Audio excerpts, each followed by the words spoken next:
If you're a big swim team and you like to order a lot of gear, maybe you ought to check out Swim Outlet Team Division for these reasons. Swim teams receive a 10% discount on bulk orders. Swim teams or organizations get an 8% commission on referred sales. You'll also like their customization services, which is affordable and available at all times during the year for all team gear. With over 50,000 items in stock, you can get most anything you want. Swim Outlet Team Division. You need to try it out. You'll be glad you did.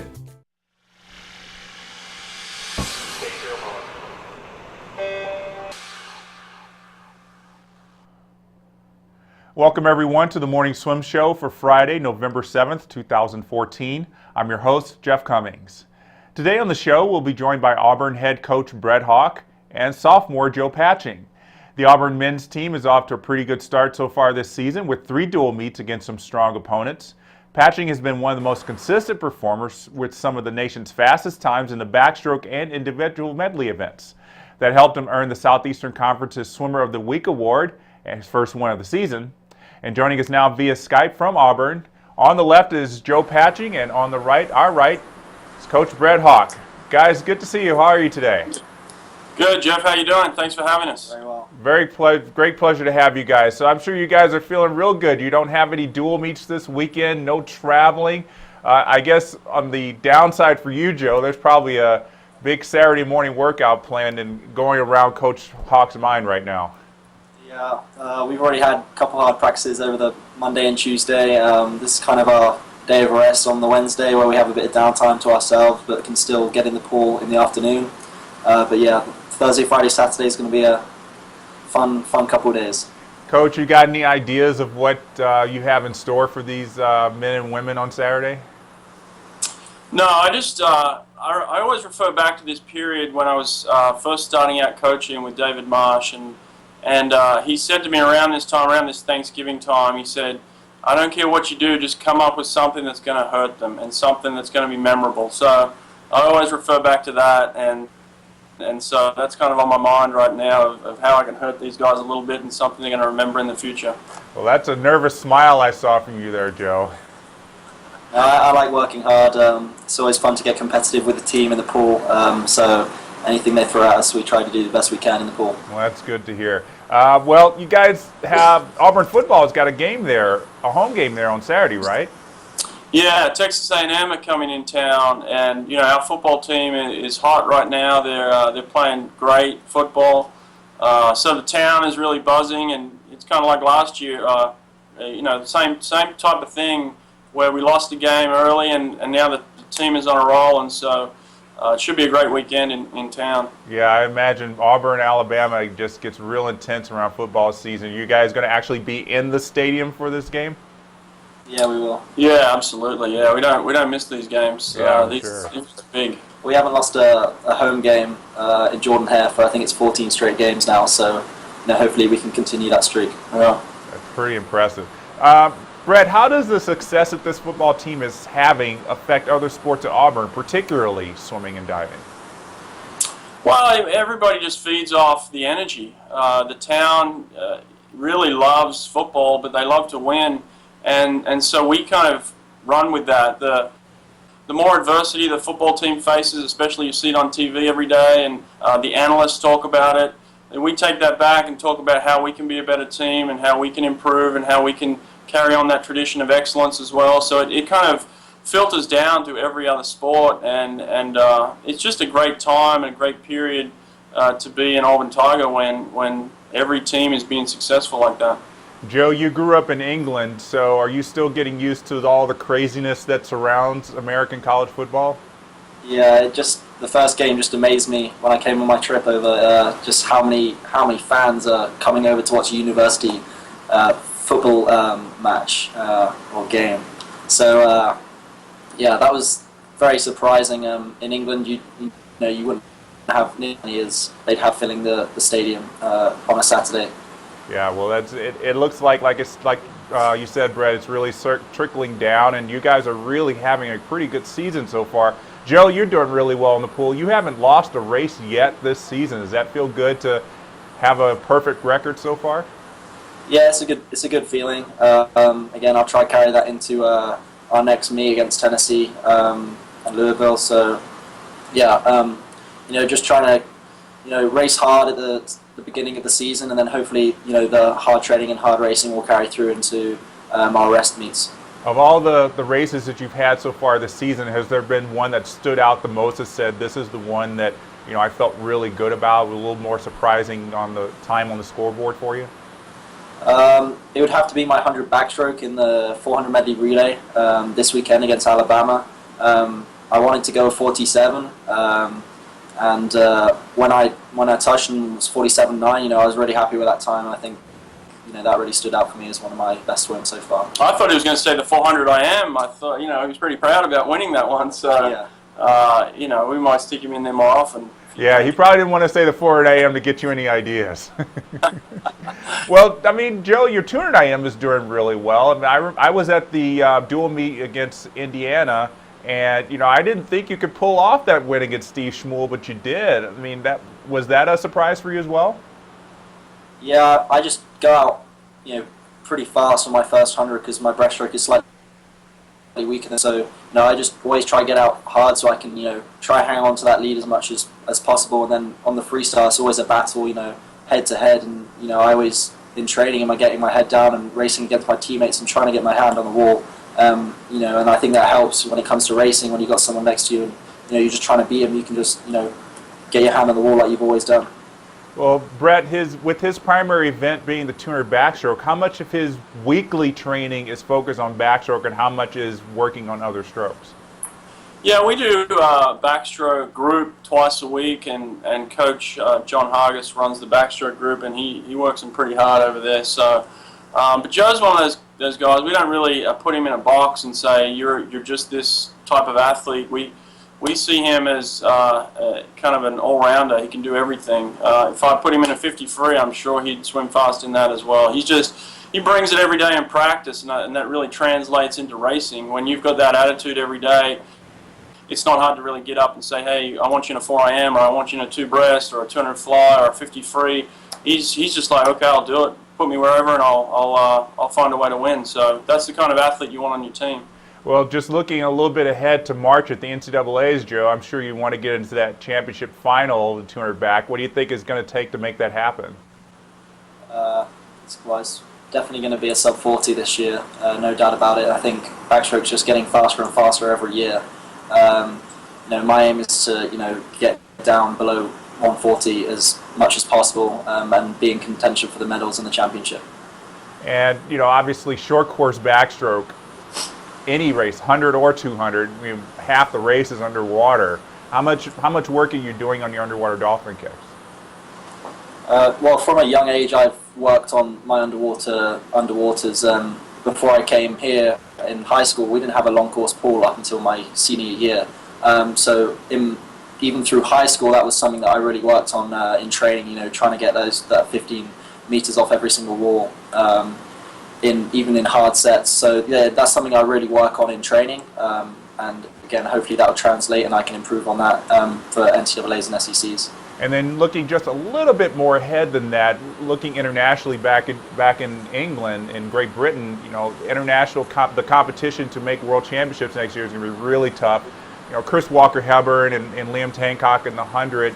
I would imagine you're probably one of those people who can contend well for that 200 backstroke. What do you think about your chances of representing Great Britain at World Championships next year? Yeah, I'm really excited to go back for the trials in April and compete in the 100 and the 200. My 100 already has improved from last season, so hopefully that can translate into long course. But the 200 is pretty open at the moment. There's no kind of standout 153, 154 like you've got in America. So England and Britain are really looking for someone to step up, and I'm hoping I can fill that spot. Coach, you lost some big names at graduation last season. Marcello Cherubini, James Disney May, Aubrey Peacock. So obviously some big shoes to fill in your men's and women's team. How have the athletes there working to step in to fill those gaps? Yeah, well, we're not really talking about what we've lost or what we've gained. We're just trying to look as a team to get better overall. We're looking from top to bottom. Joe's one of the leaders, and he helps bring that consistency every day. And so that's what we're looking for. And we said, look, if we recruited you, we think that you're a great athlete. We believe in you. let's find a way to get better. And that's kind of the approach that we've taken. So we're not really looking at whether somebody's a freshman or a senior. We're just looking at, hey, can you get better and how can we do it? What are the little things you've got to do each day to get better? Video work, underwater work, one-on-one coaching, or just being a better teammate, whatever it is. We've just tried to instill that in everybody, and that's really the approach we've taken with the team, and it's really paying off right now. Anybody else besides Joe that you would say is having a good start to the season so far? Yeah, I mean, Alex Hancock is one of our captains, and he's doing a phenomenal job as well with Joe as another captain. Alan Browning's a senior who went through a back surgery a couple of years ago and then has come through that, swims like 7 or 8 best times last year, and so I'm really expecting him to step up and have a great year. Kyle Darmody, as a freshman last year, had an outstanding year as well. So on the men's side, that's what we've got. We've got some really exciting freshmen in Zoe Thatcher, Valerie Hull, McKenna DeBeaver on the women's side. So everybody's just come in, they're working hard, they're trying to get better and finding ways that they can contribute to the team. It's got to be really exciting for these guys to know that this tradition that Auburn has in relays and sprinting is kind of still going up into middle distance like Joe is with 200 backstroke and 200 IM and things like that. Joe, do you kind of feel that tradition every day when you're training? Do you feel any pressure at all, any expectations to kind of hold on to that tradition? Not so much. Obviously there is a tradition, but the team as a whole needs to work on every aspect, from sprint to distance. So, it's not just going to be the sprinters that stand out and win us a championship. We need to have that depth, and that comes in sprints, middle distance, and our distance events. So, just trying to work every aspect of the team and just making sure the work ethic is there, so everyone can perform, at their best. And Brett, you got some great postgrads there. How's everybody looking there for their season so far? Really well. Really happy with the group we've got. We had a kid from Brazil, Felipe Lima, come in. He got 3rd in the 100 breaststroke at World Championships last year, and he's had a huge impact on our breaststroke group. He's just a great kid and a hard worker, and so I'm really excited with him. Obviously, Bruno Fratis is one of the fastest swimmers in the world, so he's having an impact on our sprint guys. We've got, who else is in this? Lara Jackson actually came in from Arizona, and she's a phenomenal worker. She wants to be great again, and she's doing everything she can to make that happen. And so we've really got a good group of postgrads that want to swim at the Olympics, but also want to help the team any way they can. And so I'm really happy with the work they're doing right now. Yeah, it's probably been real nerve-wracking for you, Joe, to know you've got Bruno Fratis, or somebody who's the fastest in the world right now, walking around on deck every day. Does that kind of give you a boost of confidence? He's here, he's training with you as well. Yeah, it's great to watch them and how they go about their work, and just taking things that they take and try and implement them into your training to make you the best athlete that you can be is great. And also they pick up on stuff that we do, and they'll point out stuff that we can improve on. So it's a great atmosphere to have that pro group in the pool sometimes when we're working. Well, I know Brett's got to get some work, some playing done for Saturday's workout. I know and Joe, you got to get your rest because I'm sure it's going to be tough. But before we let you go, we're going to submit you guys to the final 5. These are 5 questions we ask all our guests on the Morning Swim Show. And Joe, I'm going to start with you. If you could trade lives with any swimming celebrity for a day, who would it be? Rowdy Gaines. Every time I see him, he's just so happy and just got a great attitude about life. And I wouldn't mind going into his mind and seeing how he went 133.8 and see if I can try help that to break the 200 freestyle record he's got here. Wow, yeah, he's still got the record there. That's amazing. And it's no surprise you're going with the Auburn alum too. Brett, who's a non-swimming celebrity you'd like to trade lives with for a day? Non-swimming celebrity. Oh gosh, I think maybe Bill Clinton. Bill Clinton, I think, is. I've met him once. I've actually got a photo of myself and him up on the wall, and he was just an outstanding individual in terms of just his mind. A very, very smart person. I'd like to see what what he does for a day or so just to get around and the people that he meets. So Bill Clinton for sure. Good answer. Joe, other than this current year, what's a year of your life you would like to relive?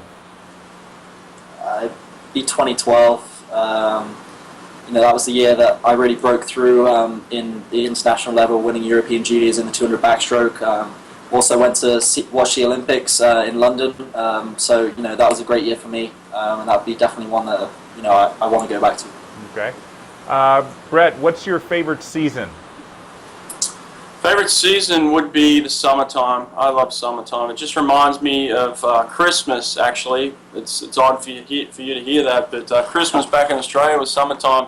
And every Christmas we'd wake up and go to the beach. And so that's just a great time in my childhood, and always loved summer. Yeah, it's a great time. You could probably still go to the beach in Christmas in Alabama. It's not too cold. Yeah, it's not too bad. It's probably like Arizona. Yeah, yeah. All right, last question is for both of you. We'll start with Joe. What's your favorite movie? I don't watch a lot of movies, but probably Quadrophenia. It's kind of like a British movie that my parents made me watch, and I loved it. It's kind of like the Mods versus Rockers in Britain, down in Brighton. So that would be one that I'd want. You can't go wrong with The Who, and it looks like you got The Godfather. Is your favorite movie there, Brett? Godfather, love Actually, Godfather Part 2 is my favorite, but Godfather's a classic. Well, you got a classic quotes book there. Just real quick, what's one of your favorite lines? I thought you weren't going to become a man like your father. That's what you told me. That's it. Wow, I like that one. That's that's a little. You could use that for anything, for a training motivation there. I'm going to make him an offer he can't refuse. Now that's a good one right there. Can't mess up that one. That's during spring season, right? Yep. Well, guys, thanks so much for joining. It's great to catch up with you guys, learn more about Auburn, and we'll be watching you guys throughout the season, and we'll see you on deck soon. All right, thanks, Jeff. All right, and that's going to do it for this edition of the Morning Swim Show. Our college news channel, as always, is the place to go for recaps from practically every college competition, so head over there to stay in touch with what's going on in NCAA swimming. I'm Jeff Cummings. Thanks for watching.